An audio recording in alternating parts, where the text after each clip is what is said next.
Clip number 593۔ اس clip میں قرآن پاک کی سورہ رات کا تعارف اور آیت نمبر 1 سے 2 کی تلاوت، ترجمہ اور تفسیر قرآن صراط الجنان آپ سماعت فرمائیں گے۔ سورہ رات کا تعارف۔ مقام نزول: سورہ رات مکیہ ہے اور حضرت عبداللہ بن عباس رضی اللہ تعالیٰ عنہما سے ایک روایت یہ ہے کہ ان دو آیتوں لا یزال الذین کفروا تصیبہم اور ویقول الذین کفروا لست مرسلا کے سوا اس صورت کی سب آیتیں مکی ہیں، اور دوسرا قول یہ ہے کہ یہ صورت مدنی ہے۔ رکوع اور آیات کی تعداد: اس میں 6 رکوع اور 43 آیتیں ہیں۔ رعد نام رکھنے کی وجہ: رعد بادلوں سے پیدا ہونے والی گرج کو کہتے ہیں، اور بعض مفسرین کے نزدیک بادل پر مامور ایک فرشتے کا نام رعد ہے، اور اس صورت کا یہ نام آیت نمبر 13 میں مذکور لفظ الرعد کی مناسبت سے رکھا گیا ہے۔ سورہ رات کی فضیلت: حضرت جابر بن زید رضی اللہ تعالیٰ عنہ فرماتے ہیں، جب کسی انسان کی موت کا وقت قریب آ جائے تو مستحب یہ ہے کہ اس کے پاس سورہ رات پڑھی جائے، کیونکہ یہ مرنے والے کے لیے آسانی کا اور اس کی روح قبض ہونے میں تخفیف کا سبب ہوگی۔ سورہ رات کے مضامین: اس سورت کا مرکزی مضمون یہ ہے کہ اس میں اللہ تعالیٰ کی قدرت اور وحدانیت، نبی کریم علیہ الصلوۃ والسلام کی نبوت اور رسالت، مرنے کے بعد دوبارہ زندہ کیے جانے اور قیامت کے دن اعمال کی جزا ملنے کو ثابت کیا گیا ہے۔ چنانچہ سورت کی ابتدا میں آسمانوں اور زمین، سورج اور چاند، رات اور دن، پہاڑ اور دریا، کھیتی اور مختلف ذائقوں، خوشبوؤں اور رنگوں والے پھلوں کی پیدائش کے ذریعے تخلیق اور ایجاد میں، زندگی اور موت دینے میں، نفع اور ضرر پہنچانے میں اللہ تعالیٰ کی یکتائی، اس کی قدرت، مرنے کے بعد مخلوق کو دوبارہ زندہ کیے جانے اور اعمال کی جزا ملنے پر دلائل دیے گئے ہیں۔ اسی طرح اس صورت میں مشرکین کے شبہات کا رد بھی کیا گیا ہے۔ اس کے علاوہ اس صورت میں یہ مضامین بیان کیے گئے ہیں۔ نمبر 1، اللہ تعالیٰ کے حکم سے انسان کی حفاظت کے لیے فرشتوں کے موجود ہونے کی خبر دی گئی۔ نمبر 2، حق اور باطل میں، نیز بندگان خدا اور بتوں کے پجاریوں میں ایک مثال کے ذریعے فرق بیان کیا گیا۔ نمبر 3، نماز ادا کرنے والے اور صبر کرنے والے سعادت مند متقی لوگوں کے حال کو دیکھنے والے سے تشبیہ دی گئی ہے، اور زمین میں فساد پھیلانے والے اور عہد و پیمان توڑ دینے والے گناہ گار لوگوں کے حال کو اندھے سے تشبیہ دی گئی ہے۔ نمبر 4، متقی لوگوں کو جنات عدن کی بشارت دی گئی، اور عہد توڑنے والوں اور زمین میں فساد پھیلانے والوں کو جہنم کے عذاب کی وعید سنائی گئی۔ نمبر 5، رسول کریم علیہ الصلوۃ والسلام کی ذمہ داریاں بیان کی گئیں۔ نمبر 6، دنیا میں ہونے والے تغیرات کے بارے میں بتایا گیا۔ نمبر 7، اس سورت کی آخری آیت میں اللہ تعالیٰ نے اپنے حبیب علیہ الصلوۃ والسلام کی نبوت اور رسالت کی گواہی دی، اور یہ بتایا گیا کہ اہل کتاب میں سے جو مومن ہیں وہ بھی اپنی کتابوں میں سید المرسلین صلی اللہ تعالیٰ علیہ وسلم کی نشانیاں موجود ہونے کی وجہ سے آپ علیہ الصلوۃ والسلام کی نبوت کی گواہی دیتے ہیں۔ بسم اللہ الرحمن الرحیم۔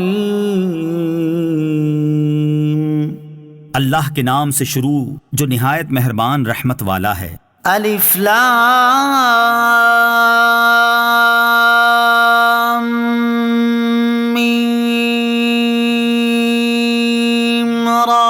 تلك آیات الكتاب والذی انزل الیک من ربک الحق ولکن اکثر الناس لا یؤمنون۔ ترجمہ: الف لام میم را، یہ کتاب کی آیتیں ہیں، اور وہ جو تمہاری طرف تمہارے رب کی طرف سے نازل کیا گیا ہے وہ حق ہے، لیکن اکثر لوگ ایمان نہیں لاتے۔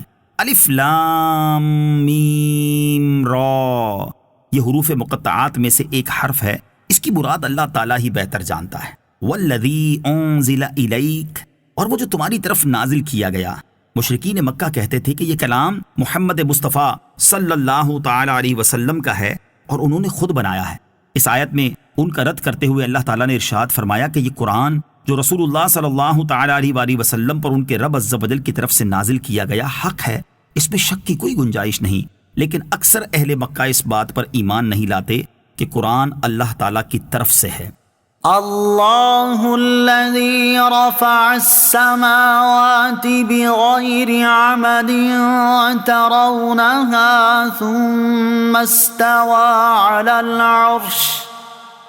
ثم استوى على العرش وسخر الشمس والقمر كل يجري لأجل مسمى يدبر الأمر يفصل الآيات لعلكم بلقاء ربكم توقنون۔ ترجمہ: اللہ وہی ہے جس نے آسمانوں کو ستونوں کے بغیر بلند کیا جنہیں تم دیکھ سکو، پھر اس نے عرش پر استوا فرمایا جیسا اس کی شان کے لائق ہے، اور سورج اور چاند کو کام میں لگا دیا، ہر ایک مقرر کیے ہوئے وعدے تک چلتا رہے گا۔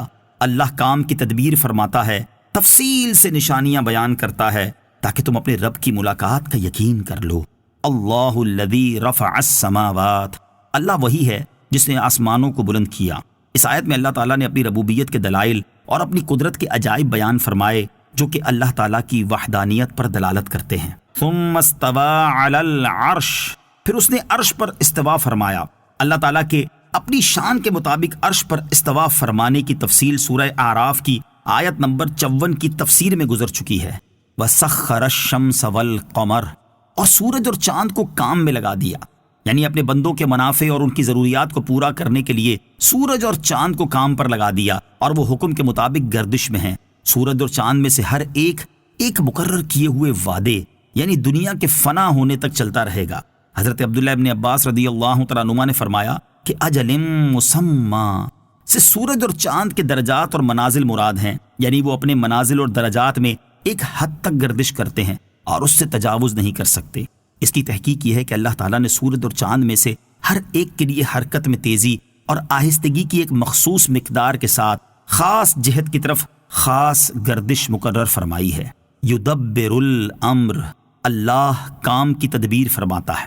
اس میں بھی اللہ تعالیٰ کی قدرت کے کمال اور اس کی رحمت کی دلیل ہے، کیونکہ پوری مخلوق اللہ تعالیٰ کی تدبیر اور رحمت کی محتاج ہے، اور سب اللہ تعالیٰ کی قضاء، قدرت اور قہر کے تحت داخل ہیں۔ یفصل الآیات، تفصیل سے نشانیاں بیان کرتا ہے، یعنی اللہ تعالیٰ اپنی وحدانیت اور قدرت کے کمال پر دلالت کرنے والی نشانیاں تفصیل سے بیان فرماتا ہے، اور اس میں حکمت یہ ہے کہ تم اپنے رب عز و جل کی ملاقات کا یقین کر لو اور جان لو کہ جو ذات انسان کے معدوم ہونے کے بعد اسے موجود کرنے پر قادر ہے، تو وہ انسان کو موت دینے کے بعد زندہ کرنے پر بھی